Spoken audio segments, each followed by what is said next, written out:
entraîne une autre conséquence qu'on appelle la mentalité de destruction. Destruction. Destruction. Et c'est ce qu'on vit chaque jour en Afrique. Cette mentalité de destruction nous retarde. Et si on ne change pas cela, même Dieu même va descendre, on ne peut rien faire. Cette conséquence, ça peut aller même jusqu'à éliminer la vie de quelqu'un. La conséquence au niveau spirituel est tellement très élevée que tu seras hanté. Tu ne seras jamais en paix.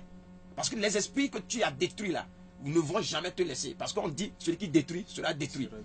Même si tu te mets détruit, que tu es protégé n'importe comment, et bien tôt ou tard, tu seras détruit d'une manière ou d'une autre. Et cela ne et peut on souffre aider l'Afrique à se développer. Puisque nous nous détruisons. Quand on se détruit, on détruit les potentiels, les initiatives, on détruit. Justement. Parce que je vais être le seul à réussir, je vais être le seul à réussir dans ce domaine, etc. etc. On ne peut pas évoluer avec ça. Donc cette mentalité de destruction, c'est ça que nous voyons souvent en Afrique, surtout en Afrique. Vous allez voir, les Africains, 2 Africains, 3 Africains ne peuvent pas se regrouper et faire quelque chose ensemble.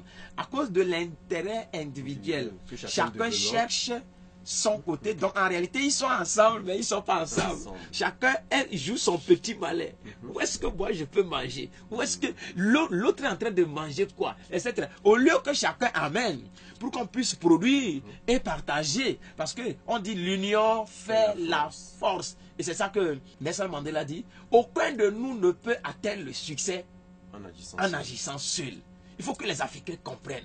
Ce n'est pas que nous n'avons pas de l'intelligence, ce n'est pas que nous n'avons pas les ressources. Nous avons tout en Afrique, mais pourquoi l'Afrique est encore en retard? Pourquoi l'Africain n'arrive pas à réussir? Pourquoi l'Africain est encore pauvre? C'est à cause de cette mentalité d'être le seul, donc l'intérêt personnel, au détriment de l'intérêt collectif, qui engendre cette mentalité de destruction, de cruauté. On détruit les autres, on s'en fiche de comment ils vivent, on s'en fiche s'ils sont, on les détruit. Donc quand on détruit les autres, mesdames et messieurs, on détruit les initiatives, on détruit les capacités, on détruit le savoir-faire des autres, on détruit la vie des gens, la vie même des gens, cette vie précieuse. Je dis toujours, le développement de l'Afrique n'est que le développement individuel de chaque Africain réuni qui engendre donc le développement collectif de l'Afrique, qui va avoir le décollage de l'Afrique. Donc le décollage de l'Afrique, c'est le décollage de chaque Africain.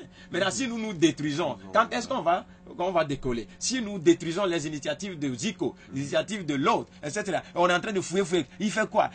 Est-ce qu'il ne va pas me dépasser? Les Africains, vous devez comprendre à partir d'aujourd'hui qu'il y a la place pour tout le monde. Vous êtes 10 ingénieurs en informatique. Il y a toujours ta touche qui est particulière. Et donc, c'est ça, cette touche-là qu'il faut apporter au monde. Il n'y a plus à détruire mon frère, il n'y a plus la concurrence négative, il n'y a plus ça.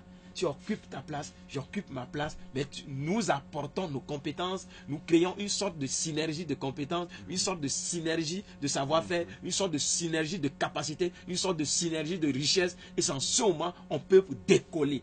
Est-ce que vous voyez? Parce qu'on dit, l'union fait la force. Seul, tu es peut-être fort, mais ensemble, on est plus fort. Voilà un peu, en quelques mots, les conséquences. Maintenant, quand on revient au niveau de la famille, où c'est la même chose. Puisque le cercle familial, le cercle familial, c'est la première base de la société. Eh bien, c'est là où ça commence. Dans la famille, on se détruit. On cherche l'intérêt personnel au lieu de l'intérêt collectif. Vous voyez même des couples. Ils sont ensemble, ils dorment sur le même lit, mais chacun de son côté, ils se détruisent. Les deux, hein, deux personnes. Donc c'est pour vous dire que c'est deux personnes qui en réalité sont devenus un seul corps, sont devenus une seule vie, qui doivent regarder dans la même direction. Ils doivent réussir ensemble. D'ailleurs, même si vous n'êtes pas connecté, vous pouvez vous battre n'importe quand, tu ne vas pas réussir. Même tu vas avoir l'argent, mais tu seras toujours malheureux. Mais jusqu'à ce niveau, ça devient très très très sérieux. Oui. Parce que si dans un couple... Monsieur Zico, ne fais pas comme si tu ne connais pas ce que je suis en train de dire. C'est pas possible. En Afrique, tu prends deux... Vous voyez, les gens sont en couple, mais ils sont en guerre. Chacun est en train de chercher son intérêt personnel. Quand c'est comme ça, ça ne peut pas marcher. Et on engendre des enfants dans ça. Les enfants, sans le savoir, on leur inculque. Parce que quand ils voient comment papa et maman se comportent, eh bien... On dit le fils ne fait que ce qu'il a vu le père faire. La fille aussi, plus tard, ne fera que ce qu'il a vu maman faire. Et là, donc, cela veut dire que, franchement, le retard de l'Afrique a des des causes assez profondes. Assez profondes dans la famille. Vous allez voir, dans la famille, quand vous avez en Afrique, ces familles élargies. Dès que l'enfant de l'oncle est en train d'évoluer, l'autre cherche des guglis pour le tuer. Ici, en Afrique, c'est qu'on tue directement. Nous, on est fort dans la destruction. Et c'est moi seul. Si ce n'est pas mon fils, ce ne serait pas pour lui. Et donc, c'est dans ça qu'on a grandi. Nous tous, on est venus en ville maintenant. On évolue dans nos entreprises, dans nos projets. Eh bien, si ce n'est pas moi qui suis devant, ce ne serait pas Zico. En tout cas, si ce n'est pas moi, même si je ne te le dis pas, il faut que je passe par des moyens pour te bloquer, etc. Mentir dans ton compte. Voilà. C'est-à-dire, on est mesquin et on croit qu'on peut se comporter comme ça. Et un jour, réussir, impossible. Donc, on n'a que des soi-disant succès. Il n'y a pas vraiment de succès en Afrique. C'est des semblants de succès. On paraît seulement. On est en train de paraître. On n'a pas réussi. Parce que véritablement, on n'est pas en train de faire ce qu'on doit faire. On ne respecte pas les principes divins qui constituent le soubassement du développement d'une communauté, d'une nation, d'un continent, d'un regroupement d'individus. On ne peut jamais réussir seul. C'est impossible. En vous écoutant, franchement, ça fait froid au dos. Ça frustre. Alors, quelles sont les solutions pour sortir de là? La première solution, c'est de chercher la connaissance. On a développé ce qu'on appelle l'ego, l'arrogance. Parce que nous sommes allés à l'école, nous avons notre diplôme, on est docteur en économie, on a eu son master, on est allé aux États-Unis, on est allé au Canada, j'ai fait mes études au Canada. Il donne le nom de son école, de son université. Mais, vous savez, l'éducation de la vie, on a perdu ça. On n'a plus ça.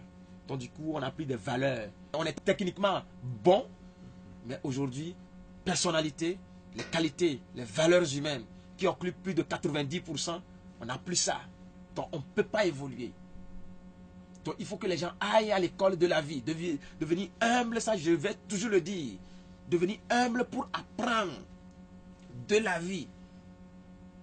Pour apprendre. Quand tu fais ça là, quelles sont les conséquences? Tu te comportes de telle manière, quelles sont les conséquences qui t'attendent d'ici 5 ans? Mais le plus souvent, puisqu'on ne connaît pas, nous on voit seulement tout de suite.